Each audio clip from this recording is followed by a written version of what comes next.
Morning, dear students.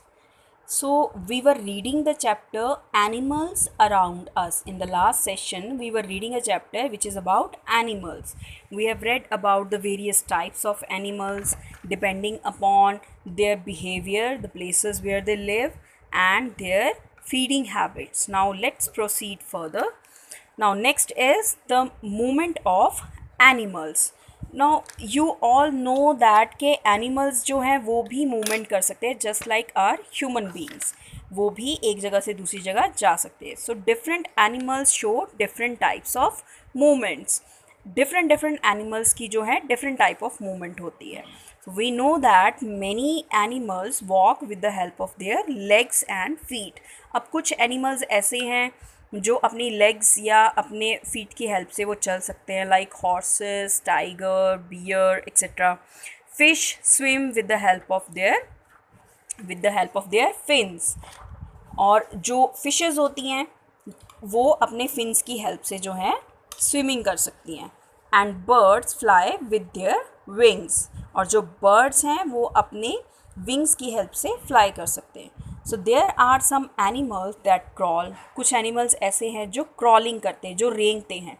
So some have tails to help them balance the weight of their body और and move steadily. और कुछ animals ऐसे हैं जिनकी tales जो बहुत स्ट्रॉन्ग होती हैं, जो उनके बॉडी को बैलेंस करने में और मूव करने में उनकी हेल्प करती हैं. So here are some examples of different types of walks of different animals. अब यहाँ पर आपको एक टेबल दिया गया है जिसमें हमारे पास different types of animals है और उनकी movements है. For example, जो rabbits हैं वो hop करते हैं. Cats they creep. Butterflies flutter. Monkeys swing. Ducks waddle. Snails crawl. Kangaroos jump. Snakes slither and whales swim. So ये इनकी movements हैं. So here you can see the pictures. Here whale is swimming in the water. This snake, this slithers. You can write slither here. Butterfly flutters and rabbit is hopping. So here you can write hopping. Now next is animal homes.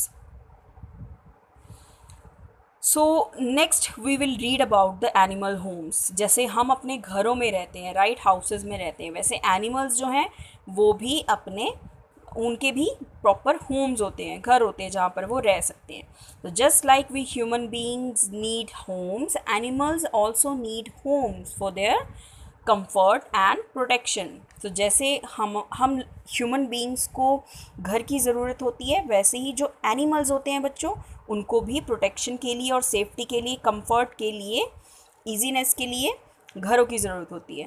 We have learned about homes of some animals in previous classes. तो previous classes में हमने कुछ जो है animals के Holmes के बारे में हमने स्टडी किया हुआ है. So let us read about some more homes of animals. First is bees and wasps. Bees and wasps live in hives. Yes, जो मधुमक्खी होती है, जो wasps होते हैं, उनका जो छत्ता होता है, जिसे हम हिंदी में छत्ता कहते हैं, उसको हम hives कहते हैं. वो hives में रहते हैं. Ducks and frogs live in ponds. और जो ducks and frogs होते हैं वो तालाब में रहते हैं, ponds में रहते हैं. Rabbits and squirrels live in burrows. So rabbits और स्क्विल्स जो होते हैं वो ऐसे मिट्टी में छोटे छोटे गड्ढे बना लेते हैं जिनको बरोज कहते हैं. Ants live in ant hills. Ants जो होती है बेटा आपने देखा होगा कि वो एक एक मिट्टी का कण कण निकालती हैं और ऐसे अपनी एक मिट्टी ज़मीन के अंदर एक सुरंग सी बना लेती हैं. इनको हम एंट हिल्स कहते हैं. Rats and snacks live in holes in the grounds.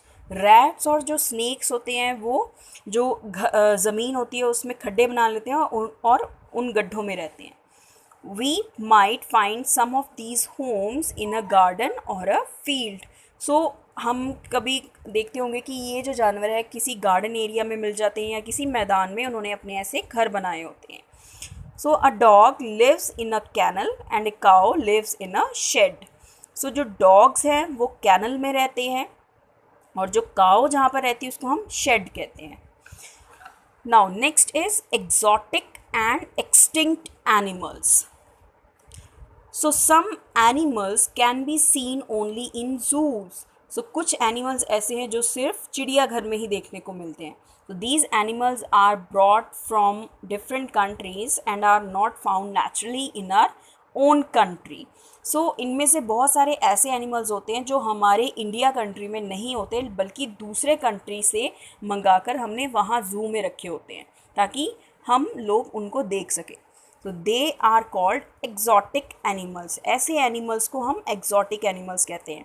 मतलब जो वहाँ के रहने वाले नहीं होते बल्कि किसी दूसरी जगह से वहाँ पर बुलाए जाते हैं, रखे जाते हैं. They are special animals, rare to find and must always be protected. So ये बहुत स्पेशल एनिमल्स होते हैं, बहुत रेयर होते हैं और इनको हमेशा प्रोटेक्ट करके रखना चाहिए. And some animals like dinosaurs and dodo birds are no more seen.